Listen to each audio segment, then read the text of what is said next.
Really, one of the secrets to relationship longevity is to really infuse this sense of curiosity. I do think you are one of the most curious people that I've ever met. If you agree 100% with people, it says that something is awry in the system of being an independent thinker.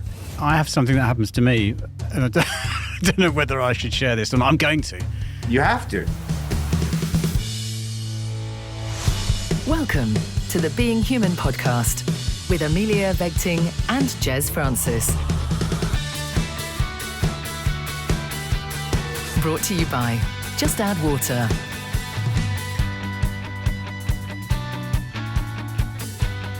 Hello and welcome to the Being Human podcast with me, Amelia And me, Jez Francis. This is the podcast where we explore what it means to be human in this world we find ourselves living in. In today's episode, we've got a brilliant guest joining us to talk about being curious. So let me ask you something, Jez.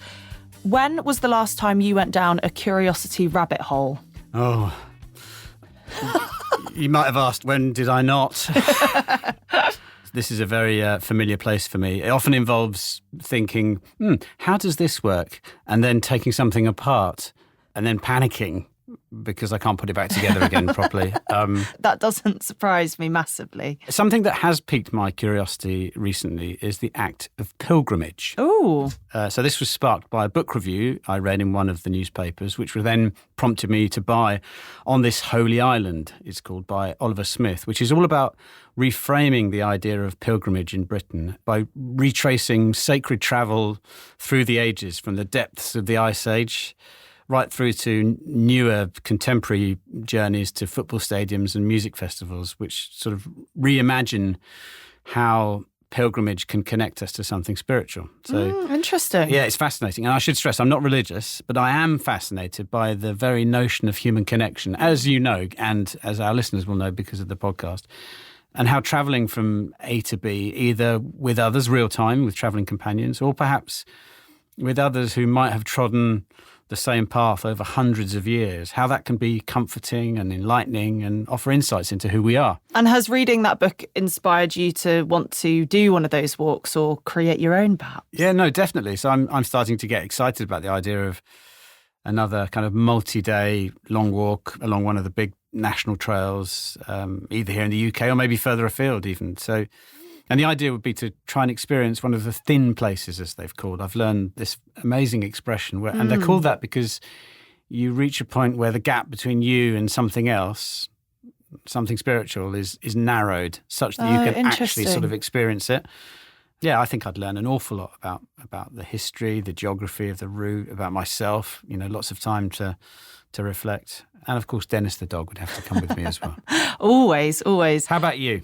Well, it's really interesting you say that about sort of reading an article that's sparked your curiosity, prompting you to read a book and then, potentially going and doing something different because of it. And I was just thinking about how much podcasting actually as a platform can really fulfill curiosity needs. And it definitely does with mine. There are so many to choose from now from every industry and sector. And I find it a really engaging medium to access really interesting information, but also really interesting people. Yeah. There's one that I particularly enjoy that I do dip in and out of, but it's called The Trial of blank, and you insert the title of a trial that's going on at one of the courtrooms at the moment. Some of the stories are quite hard-hitting, but what I found really compelling about the podcast is how brilliantly the hosts not only explain what's going on in terms of, the chronological reports of events of the case itself, but what else is involved with a court case.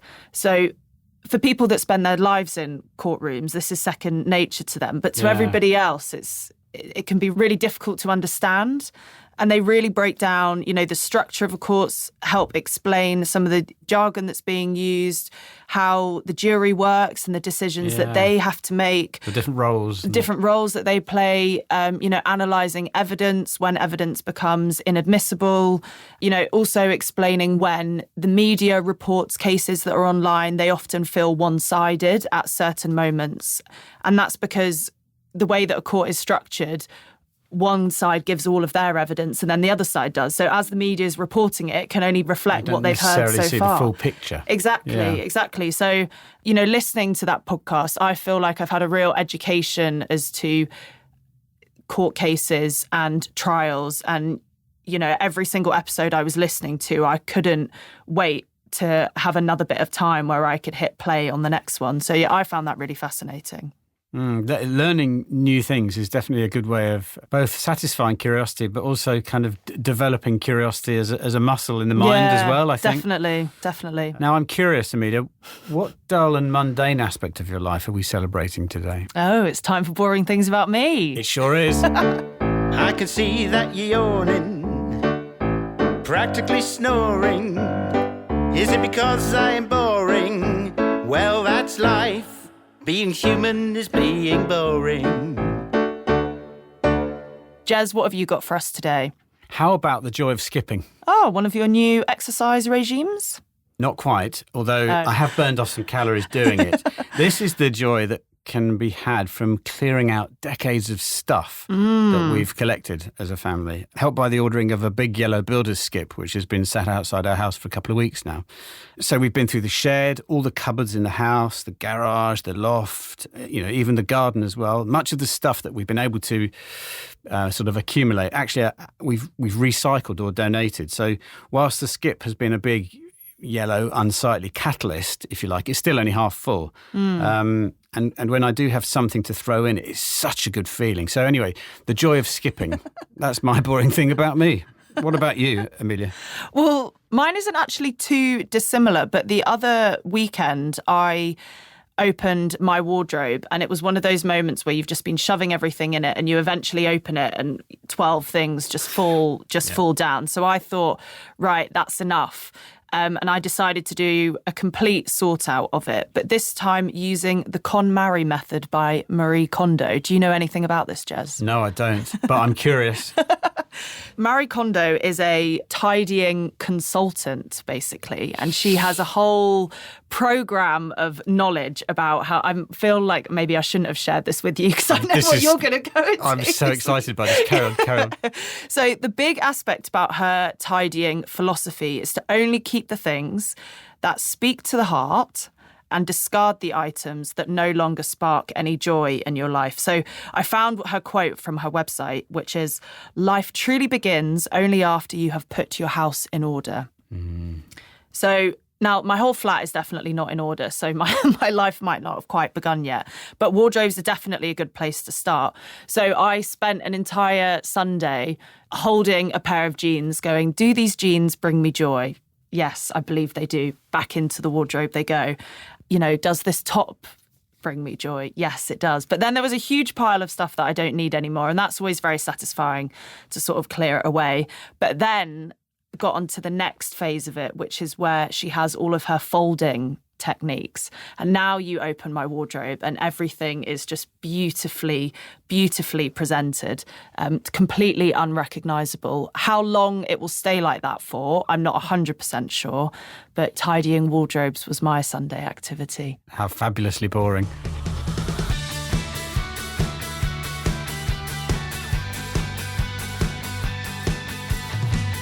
Joining us on the Being Human podcast is Todd Kashdan.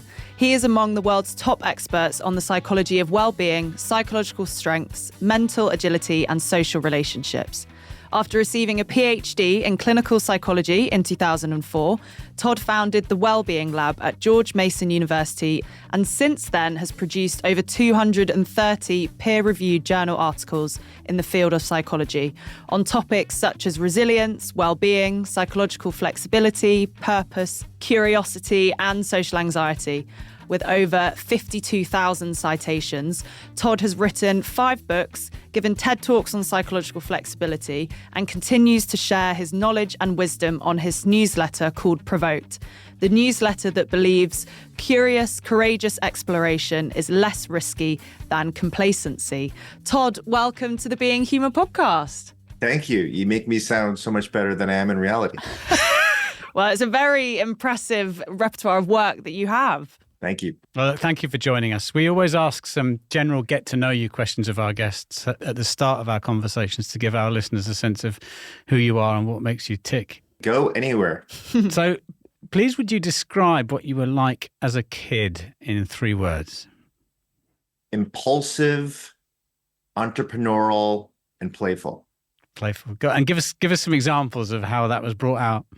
Well, one of the things was I was raised by a single mom, and without a father figure, I sort of had to figure everything out trial and error.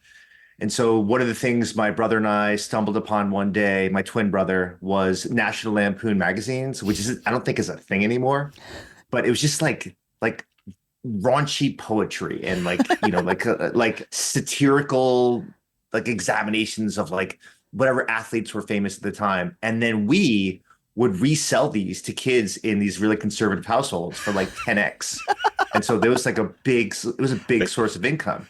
And because I was raised by a single mom, she wasn't always on top of me. And so we would buy, gum kids couldn't have and tobacco, even though we didn't smoke. And we were basically acting as if we were in a prison yard and we had access to all of these illicit substances and opportunities, and we resell them. Brilliant. It sounds like a mob, like a racket going on. Yeah. I mean, no physical assaults, no harm, no hits, but we made a lot of money, and then no adults ever knew about this until this podcast right now.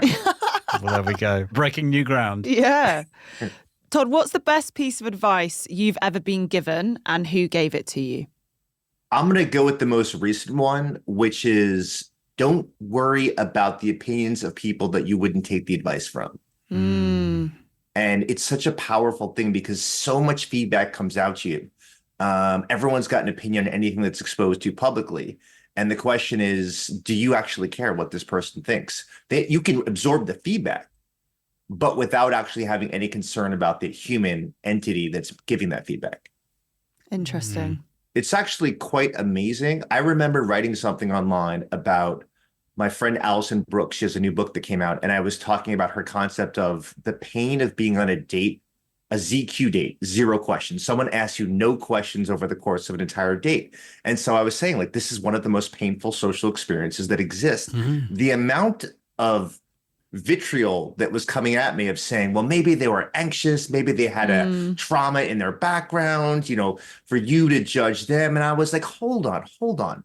In a 6-hour conversation, if they ask you 0 questions, I don't care what your background is. If you're an adult, you are fully responsible to being a willing participant in a back and forth exchange. But to go back to that advice, I wouldn't ask these people for whether I should go for a new house with the current mortgage rates. I wouldn't ask them about whether I should pick up surfing as my new hobby. I wouldn't ask them for anything. So what do I care what they say? Very true. If you could have any animal as a pet, mythical or extinct, what would it be and why? Well, so I would consider the octopus, but that's been spoken many a times in many a documentary. I do love Wolverines, but I feel like it's been taken over by the Marvel universe, so I have to avoid that one. So I'm going to go with a phoenix. Nice. Just as having this beautiful metaphor that's occurring in my living room on a daily basis of watching it like this. I basically just get to light it on fire as I'm lighting candles for my bathtub and watch it burn to the ground, and then a new phoenix forms from its predecessor. That would be cool. How inspiring would that be?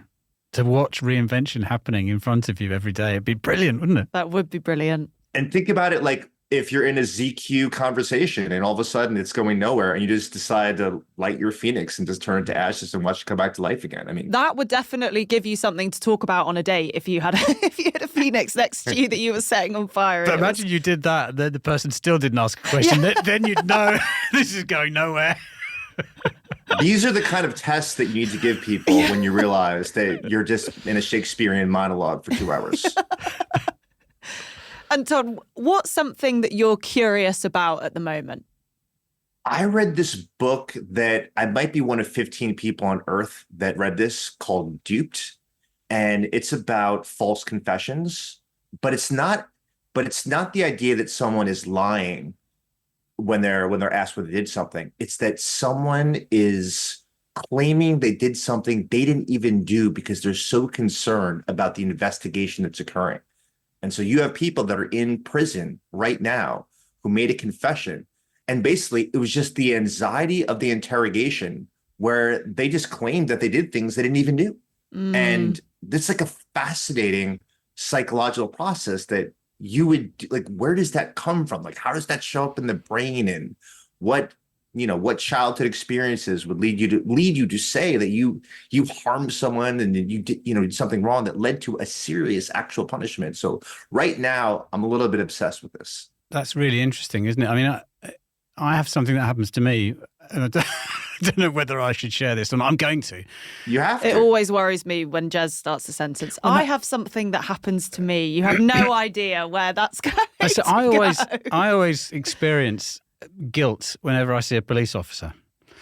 Even if I haven't done anything that would warrant me getting arrested. But there's something about the position of authority, perhaps, and the sense that that they are there to investigate and to uncover things that makes me feel like, and not that I should confess to something I haven't done, but it does. I do always feel slightly guilty about something, and I can't put my finger on what it is. It's a strange feeling. I just want to say, I just told my 18-year-old twin daughters the same thing, that I am 50 years old. And if a police officer is driving behind me, I have the exact same physiological reaction to when I was 15, driving a car before I had a license illegally.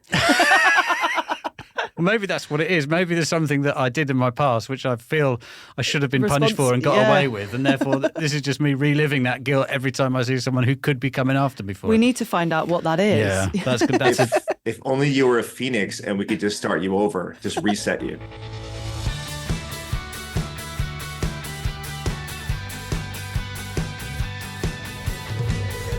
Todd, tell us a little bit about your background and what got you to where you are today.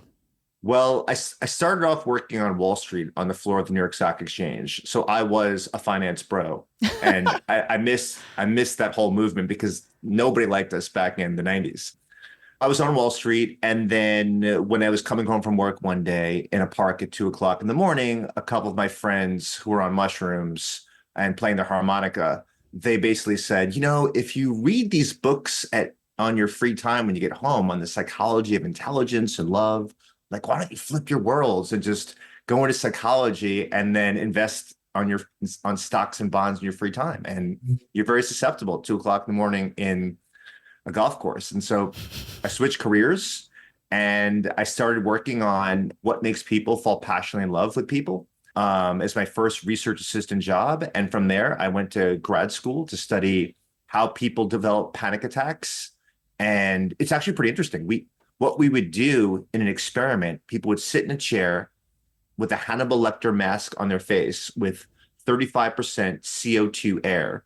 And what would do is, if you were susceptible to panic attacks, it would induce the feeling of panic right there and there. And then I'm behind you like a stalker, asking you a bunch of questions. How are you feeling? Do you feel tightness in your breath?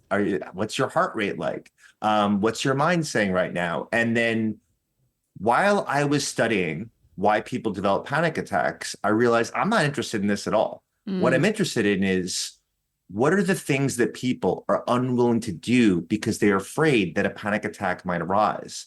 And I realized I was interested in studying curiosity, and I made a switch and I never turned back. That's fascinating, isn't it? So how do you define curiosity, Todd? Well, there's a simple way and a complicated way. So the simple way, it's kind of like the Oxford English Dictionary definition, is this is the desire to seek out new knowledge and experiences and to have a desire to explore these experiences. So that's the cookie cutter nature of curiosity. Like, you seek novelty. You have the lure of the unknown is more appealing than threatening. But you can break curiosity down into very different dimensions. And so, for example, there is one dimension of curiosity, which we call joyous exploration, which is kind of like if a purple butterfly landed on my right shoulder in the middle of our conversation, we might ask ourselves, like, how the hell does evolution lead to the color purple for a butterfly? Like, it wouldn't be camouflage for anything. So that's the world's intriguing, interesting, bizarre. And then you have what we call deprivation sensitivity, which is when there's a gap in your knowledge and you crave to close the gap. So that might be that you go out with a friend and they introduce you to somebody who was an ex-convict, and you really want to know, like, what were they in the slammer for? But you can't ask them directly because they're not your friend, they're your friend's friend. So you have this really like intense desire for knowledge. Yeah. And it's like itching at you, and it's annoying you. It's making you neurotic. You can't talk because part of your working memory is fully focused on the answer to this question that you don't know. And it looks like you're neurotic, but it's the early harbinger of problem solving, like trying to figure things out, trying to figure out like what's the best way that I could shove a question in casually, gently to find out that information. And it's the same thing at work when you're trying to solve a problem, a technical problem, with your mic and your computer at work. It looks like you're a very anxious person, but you're really curious. Like, why is this happening? And then like, what do I do about it? And I suppose that's the origin. As I was listening to you, I was thinking that, that's why the cliffhanger in a TV show is so powerful, right? Because it leaves you wondering exactly that. How does this situation resolve? How does this problem that the hero or the heroine or whoever finds himself in, how does it turn out? And so why do you think it's such a powerful force in our lives? What is it about problem solving, perhaps, and curiosity as an engine towards that matters so much? I mean, you just gave an amazing analogy to kind of offer the full explanation. If you walk through the world with a sense of wonder about what people are going to say next, like what your partner is going to do at work, what your kids are doing at school, like what your neighbor is like when behind closed doors, and you open your email and you, as opposed to dread, you're just like intrigued of like, what's Robert Biswas Diener, my collaborator on my last book, doing, and like why is he texting me because supposedly he's in Vienna, Austria. That kind of attitude gives you like vitality. It makes you feel like excitement and joy and enthusiasm. And you wake up wondering like, what kind of weird crap is going to happen today compared to yesterday? And you can think of the inverse. If you were incurious and lacked that cliffhanger approach to waking up in the day and like, oh my God, today, Thursday, is going to be just like Monday, Tuesday, and Wednesday. Nothing meaningful is going to happen. Same old things going to be, same old people I work with, same neighbors that are living next to me. And a lot of people have this attitude. It's not depression. It's not like an anxiety disorder. It's like malaise as they just kind of like walk through the world. And so curiosity, one way of thinking of its beauty and the way that it kind of like revitalizes you like moment by moment is to contrast it with the idea of being incurious and incurious at work and incurious in conversations. And one thing we know from scientific research by Arthur Aaron, who was my first mentor, is that when you study couples that are together for 9, 15, 20 years, the biggest predictor of relationship problems is not the amount of conflict you have. It's not the amount of assumptions that you have about someone. It's boredom. If you get bored by thinking that I have downloaded everything from you over the course of this decade or few decades, and I've got no novelty left. And in reality, you have no idea what the other person is thinking, and they're constantly evolving over time. And there's no way you could possibly keep tabs on someone's emotions, thoughts, motivations, experiences, interpretations of those experiences. Yeah. And so really one of the secrets to relationship longevity is to really like infuse this sense of curiosity in your everyday interactions. And what happens in our brains when we experience curiosity?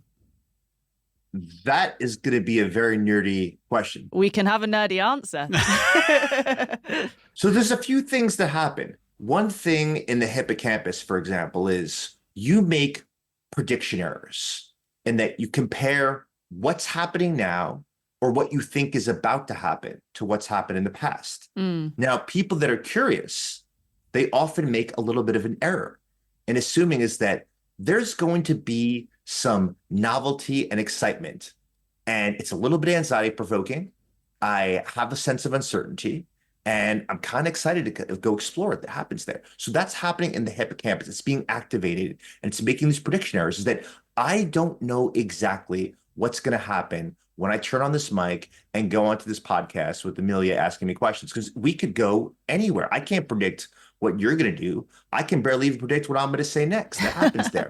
So that's my hippocampus being activated. Now, as I experience pleasure from you asking a cool question, you reflecting and adding like an interesting angle, like with the cliffhangers at the end of a television show or a movie, and why it brings people in for the second episode and the third episode, all of that excitable activity, now the dopaminergic circuits are activated, because dopamine doesn't mean that you're experiencing more pleasure. It means you have a sense of eagerness to go do more or approach whatever stimulation that you're involved in right now. If you're having a surge of dopamine in your body and you are sitting on the sidelines of a sporting event, you're going to want to do something. You're going to want to cheer. You're going to want to get up and play. You're going to want to learn the sport better. You're not going to want to be sitting in a complacent style when you have a surge of dopamine that happens with you. So as we experience curiosity, it encourages agency, doesn't it? And action then in that sense. And I suppose the sense that not that I'm going to find this fun necessarily, or I'm going to be rewarded, but I might be. Yeah. And that in and of itself is enough to sort of change state and to do. Yeah. I was at a bar last night and a woman next to me challenged me to a game of shuffleboard. And like, I don't play shuffleboard. I'm not 90 years old and live in Florida. This is like not my thing. And so you have an approach avoidance conflict. Do I say like, nah, like I don't want to look foolish. Like that's not my thing. Like that's not my sport. Like if we're throwing the shot put or playing frisbee maybe, but shuffleboard's not my thing. Or do you lean towards moving forward and approaching and saying like, you know what? Never played it before. Give me a few minutes, teach me this, and let's see what happens. You got it. We're on.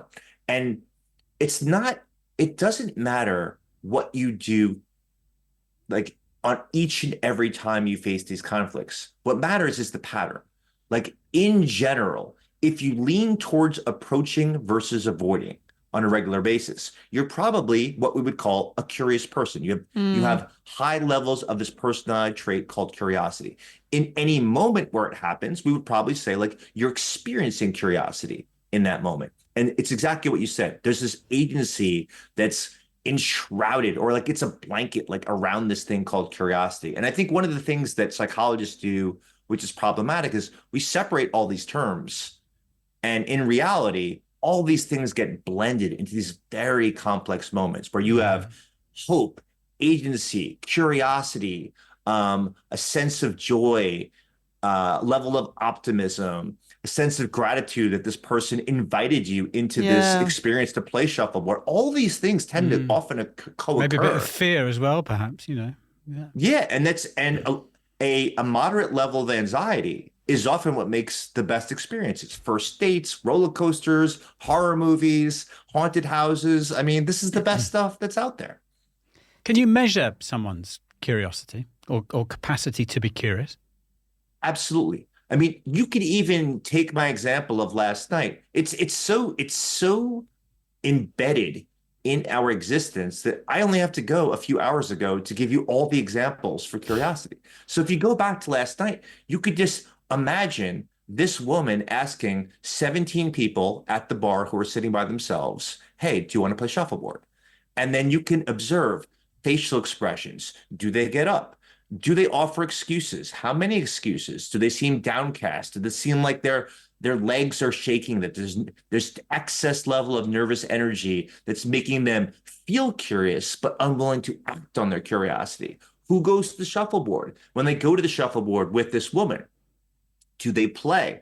Do they just watch? And so you can evaluate just behavior-wise the intensity of someone's curiosity in a moment. And if you can measure someone's curiosity in a moment, you can easily measure across time and space, what do you lean towards? It's fascinating, isn't it? I'm curious about the example you give as well, because there'll be a whole range of different reasons why people might express curiosity in that situation. Somebody might feel that, is this going to be a romantic encounter? Or others might be thinking, I'm just going to spend some time with another human being, which is kind of what I need right now. Or somebody else might be thinking, I'm going to learn a new a new bar game. There's a whole different range of reasons why people might respond in a different way as well. Yeah, so. someone else might want to be invited in because they know that they're really good at shuffleboarding and just want to show off. World champion. Yeah, exactly. Can you imagine? Yeah. I wonder how financially lucrative that is to be the champion, the top 10 champion shuffleboarders in the world. Nike aren't coming knocking, are they? You raise a great point. The motivations underlying your curiosity, the desire to seek out new information experiences are vast. And this is why curiosity is not a simple thing.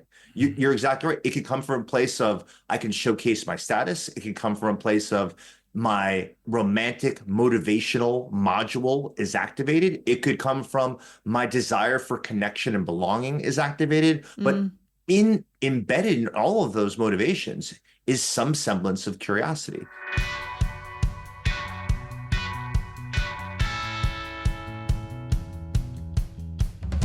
What are some of the common obstacles that suppress people's curiosity, and how can people overcome those? I mean, one of them is we're kind of dancing around the topic is excess anxiety. Yeah. And so one thing that I remember writing this down my first year as a grad student on a piece of paper, and it's influenced me for the past 27 years. I just wrote down residual unsatisfied curiosity. And to me, it captures the barrier, which is you might have some condition that is preventing you from, you could have the feeling of curiosity, but unwilling to act on that curiosity. So if you have social anxiety disorder, which is the fear that your core sense of self is flawed in some way, and those flaws will be visible to other people. And because other people see those flaws, they're going to negatively evaluate you and reject you. If you have that condition on a regular basis, you're going to be saying no to lots of opportunities just by the definition, even though you feel curious, but I don't want you to see the flaws. I'm problematic, I'm undesirable, I'm unattractive, I'm unlovable, and I'm not going to do anything. Doesn't mean the curiosity isn't there, but it means that you're not acting on it. And what happens over the course of time, as you get that conflict, do I approach or do I avoid? And you avoid, eventually you stop seeing opportunities. You stop getting invited to opportunities, and your life becomes devoid of a great number of pleasures, and you start to kind of move towards the direction of a depressive episode in terms of a infrequent, low intensity, pleasurable experiences over the course of weeks and months. That's what depression starts to look like. And then a related barrier to that is this desire to fit in, this strong desire for conformity. And this is a lot of people. I mean, a lot of people don't really have their own opinions. They're just aping what people with status or that they view as socially attractive would say. And if you lean in this direction of being very conformist, you're not going to be very curious, because a very similar way, you have closed the ideological possibilities to those people who are, to some degree, your cognitive overlords. They say things, you automatically agree. You're not skeptical, you're not open, you're not questioning. And so this is a real big barrier. Ideological rigidity, and it goes well beyond politics, is one of the barriers to curiosity. How do you overcome that? Yeah, this is not a simple question. I mean, you're really talking about how do we reduce political and the cognitive extremism. And I'll give you an example. I have a high school friend of mine that has turned into quite a political extremist, like one of those people at the margins. And one of the things that I often point out, like very casually and very playful, is, if you agree 100% with someone else who is offering instructions or ideas out in the world, that usually implies you're not thinking. And it really just covers like everything. Like if someone's listening to this podcast, this conversation, and they agree with 100% of what I'm saying, I would say that they are not listening with a curious ear. It's almost like obedience as opposed to actively constructing useful ideas, tools, tactics, and strategies from this conversation, which that's the goal. And it should be personalized. It shouldn't match the way I view it exactly. It should be the DNA of your curious experience should be influenced by your personality, your values, your background, your life experiences, your aspirations. All of that is going to alter a lot of the things that I'm saying. If you agree 100% with people, it says that something is awry in the system of being an independent thinker. So just as you're saying, noticing those biases is a really great first step. The next part is really starting to actively seek out information that is contrarian to your views. It could be just 10% contrarian. It doesn't have to be a 180 on what you believe. And just see if you can listen to their perspective without having to take their perspective. So and you can use the same adage for the whole world. Like, can you go to cricket? I was in Australia and someone was trying to teach me cricket. And it's for an American, it's very strange because your elbow is straight. Like there's no bend to your elbow when you throw the ball. Like it's really perverse and weird to me because I'm used to baseball where you bend your elbow and your tricep is activated. I've never been to a cricket game. I have an aversion to cricket. But if someone had free tickets and was like, listen, Todd, I'm going to teach you why this is the greatest game, why it is one of the most highly played games across 180 countries, more than any of the sports that you're interested in. I'll show you why. Can I go to this game and actually listen to what they're saying, take in this feedback? And by the end, I could say, you know what? I am so attracted to how enthusiastic you are about the sport. I don't like it, but I see the joy through you at the end, and I had a great time. Can you do that? It's always so infectious when you're around people that are really passionate about something and you're willing to lean into that, even if that initially isn't something that, you were drawn to. Let me make sure I'm asking this in the right way. So is curiosity synonymous with an evolved sense of intelligence? Can anybody be curious, do you think? Or does it require a certain level of cognitive ability to turn that on within our minds? This is a fantastic question. Steve Reese published a paper in the 1990s, which I just wrote about in my newsletter. It was talking about the idea that you can have an extremely low intelligence and still be wildly curious, like have the highest levels of curiosity. And he goes through case studies of that you can be extremely low in intelligence and walk through the world and recognize that there is tons of novelty that I want to know about. And if you actually hold that image in your head of someone that is extremely low in intelligence, don't name them right now. They don't need to hear their actual name. And ask yourself, when they turn on the TV, when they walk into a supermarket, when they go into a store, when they're out in a grass field, are they folding their arms and looking down as if there's nothing interesting to look at? Or do they see the vastness of possibilities like someone who's highly curious? And the answer is, of course, they can be highly curious. But it's a great question because we do tend to often have this bias because academics, the people that are doing the science, authors who tend to be, verbose and have a good level of intelligence and good English comprehension, these people that are writing are mostly highly intelligent people. And so they don't see the curse of their expertise, and they don't realize often that a lot of these traits that we think are at the upper echelons of society are firmly normally distributed across all of society. So if you think of courage, compassion, creativity, curiosity, appreciation of beauty, all these things have almost no correlation with intelligence. I find it very comforting to think that we have it within all of us to address some of the challenges that the world faces right now around kind of intolerance and division and tribalism, for example. It doesn't just require kind of highly evolved intelligence to address that kind of stuff. One of the answers, one of the ways of us individually and collectively getting after that is by using this thing that we all have, therefore, which is this hardwired ability to wonder what it's like from another person's perspective, to be curious. To your point earlier on, we don't all use it for a number of different reasons, but the capacity is there. Yeah, no, think about this as an add-on to what you're saying in terms of reducing polarization, is when someone's beliefs evolve or someone adopts a perspective that's different than what they've typically discussed or written about, we demonize it. We say you're a flip-flopper. We say that you're obsequious. We say that you're disingenuous, as opposed to if a politician or a regular bloke on the street changes their views because they read something and someone convinced them that has merit, some level of merit to it, we should be praising them as like, my God, it's so cool to see like your own personal evolution. Yeah, absolutely. But that's not how people respond.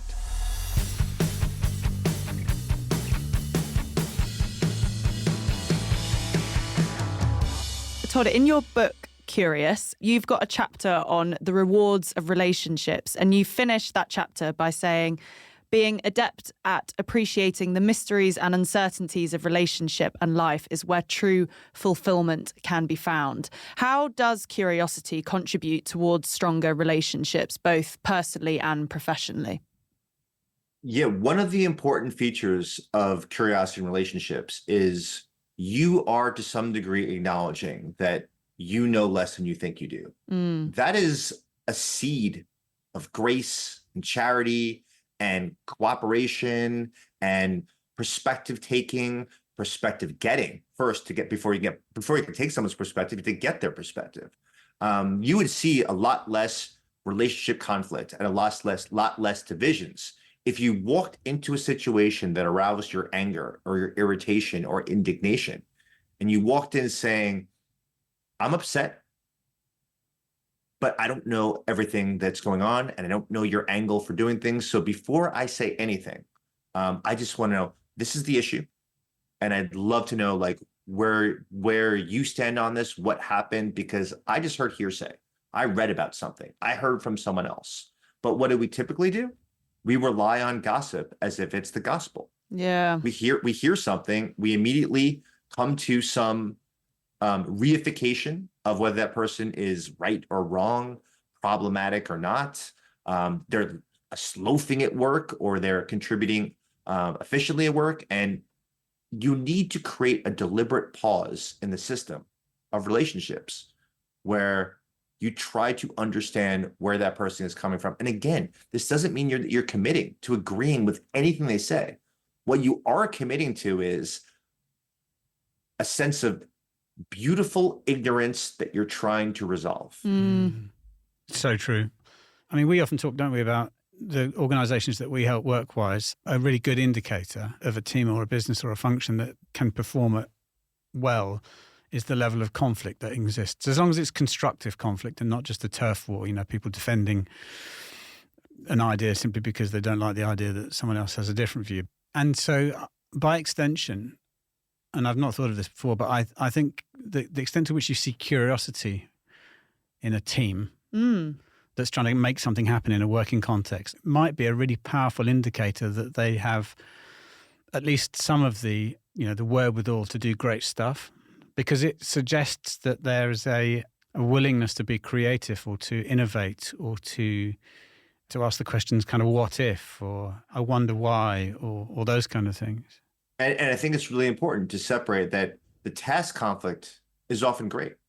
So you've got multiple people saying, is this worth the budget that we're thinking about spending? Are there competitors that we haven't considered about that we might want to team up with? You want multiple opinions. You want cognitive diversity in almost every task where there is large stakes or even moderate stakes involved. Yeah. What you don't want is a high level of relationship conflict where all of a sudden is like, you don't know what you're talking about. You've only been here for a year. You've been here for 30 years, you're dead wood. So like you're not up to date on social media and technology. These are the things that are the toxins in organizations. They're really boxing, categorizing, and labeling people as opposed to seeing them as, you are a vessel of information I don't know for this exact task, and I want to figure out what it is. Todd, do you have a favorite question? No one has ever asked me that before. I'm stumped. I'm rarely stumped on that one. The reason I ask that is because why is a very powerful question when you're presented with an opinion or an action or a situation or a context, but it can be a bit confronting. It can be quite judgmental as well. The risk is that the person that hears you say that, they perhaps feel the question is about why they did this. Yeah. rather than talk me through what happened in order to make this decision. Which sounds a lot less, that sounds to me like an invitation to share with you my thought process rather than defend my choice of action or words or whatever it might be. But so I just wondered, in spirit of that, whether you have a favourite question that kind of is your kind of go-to question to elicit magic from other people, for example, when you're talking to them. Thank you for giving me enough time to think about this, because now I appreciate that. I know what you did. That was beautiful. I'm going to tell you two of them. One of them is from my friend Michael Bungay-Stanier, who wrote The Coaching Habit. I think this came from that. He's in several books. It's from that book, which is, what haven't I asked that I should be asking? So that's one of my favorite questions. At the end, I'm talking to a lawyer for consultation. I'm talking to an accountant.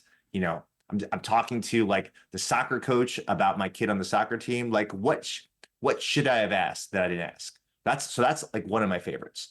And then the other one is to ask people, if you were me in this situation, what would you do? Like, I want them to flip perspectives if I'm asking for advice to try to figure out what's to do. And I want them to feel what it's like to have the skin in the game like I do. And I find that single question, like, if you were me, what would you do in this situation? I get, all of a sudden, after 1 hour of listening to somebody, the advice quality shifts and it becomes so much more powerful. That's brilliant, aren't they? Both of them. Yeah, really good questions. What practical strategies or exercises would you recommend for our listeners who would like to increase their curiosity within their daily lives?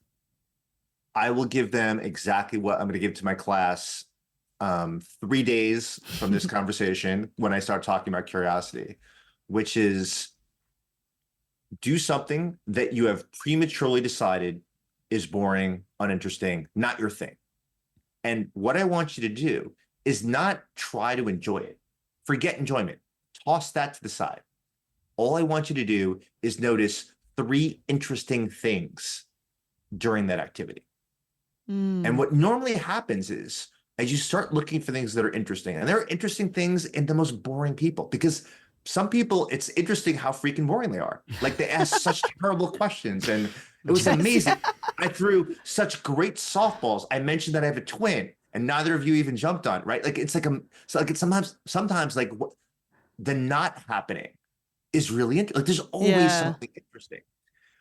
So when you look for something interesting, so if you were decided to experiment with sewing, you're going to find, like, my God, I realized like how lacking in finger agility I have. Like, it's such a powerful skill, but I've never done something that required that before. I never realized like the thrill it is just to tie a knot, like, or I never realized like how fragile, like lambskin is, like, whatever the hell it is. Like, the thing is, like, there's something interesting that you can attend to. And when you do that, when you find that someone that you prematurely decided was boring is interesting, you've now expanded your repertoire of things that are potential portals of positive experiences. Yeah. What a fascinating conversation. I'm so grateful to you for taking the time out of your day to talk to us. Yeah, thank you so much for all of your time and words of wisdom.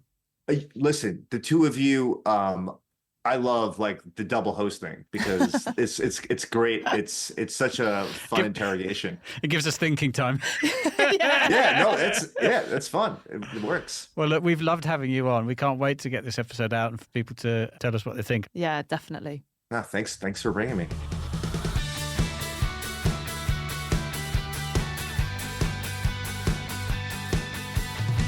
What an interesting conversation. I could talk to Todd all day long. Yeah, I really like Todd's idea that, if you agree with everything that everybody else says 100% of the time, then you're actually not curiously listening to what they have to say. I think that, we should all be encouraged to challenge what people say and ask questions and have really productive conversations, or question things as you're reading them, which I think is something that perhaps we don't get taught enough at school, because you're just, regurgitating textbooks for marks, and it does get better throughout university. But I think when I look back at my younger self, I used to take so much at face value and just believe all of it, whereas actually being more interested and critical about where information is coming from and taking the time to try and understand more worldviews other than the one that is just front of mind or your own, I think genuinely can create a more enriched life. And in particular, when you read or listen to or hear something that grates, that's the moment to start asking questions and explore, isn't it? Rather than shut it down or dismiss it. Yeah, absolutely. And, one thing that I think can help your personal level of curiosity, which I don't believe Todd touched upon as such, is surrounding yourself with people who you perceive to be curious. And honestly, Jez, I mean this as a genuine compliment. But I do think you are one of the most curious people that I've ever met. And, I see it when we're in the office or when, you and I are on the road delivering work with our clients every day. I mean, even as you just left the studio then, you've asked the team here whether they've got a new metal door in. I mean, there's nothing that you won't ask or notice. And I do think that comes from your heightened level of curiosity. You know what Rebecca calls my curiosity, don't you? You know what she calls me? Go on. You do know this. Fuss ass. Anyway, yeah. So joking aside, I've definitely learned a lot working with you about how to really listen deeply, which results in being able to ask brilliant questions, as well as being able to make people feel really comfortable in your presence because you've taken an interest in them as a person. So that would be, I think, one of my top tips to listeners is to try and notice those around you who have a radiating curiosity about them and hang out with them if you feel that you need to be encouraged to ask some more questions. Wow. Thank you. No worries. What did you take away from the conversation? So much. I love the idea that curiosity can be the engine for problem solving and action. And I guess that's because it challenges us to think, how could this situation be different? And so what's the first step I need to take in order to make it different? I have to say I was hugely relieved when Todd said that you don't have to be intelligent to be curious. But more importantly, it underlined that curiosity and all of its benefits is something that we all have, however hidden away within us. It's a shared part of being human, which is all part and parcel of bringing us closer together and connecting us. So I think I found that very reassuring. And the last point, I loved both Todd's examples of his favourite or most powerful questions. So the first, I think, was, what haven't I asked that I should have? Which, as podcast hosts, we should always come back to. Yeah, good point. But I think that's a really, really powerful question. And his second, which was, if you were me in this situation, what would you do? And again, I think that's because the power of that question in broadening our understanding of situations, people, and more. So that's all we've got time for today. Thank you so much for listening to the Being Human podcast. To never miss an episode, make sure you've hit the follow button on whichever platform you're using. And as you can guess, Jez and I thoroughly enjoy a conversation, and we'd love to hear from you, our listeners. So if you've got any topics that you would like us to explore, or if you're curious about the work that we deliver as Just Add Water, then please do get in touch. You've been listening to the Being Human podcast. Brought to you by Just Add Water. Nurturing individual brilliance, forging collective strength.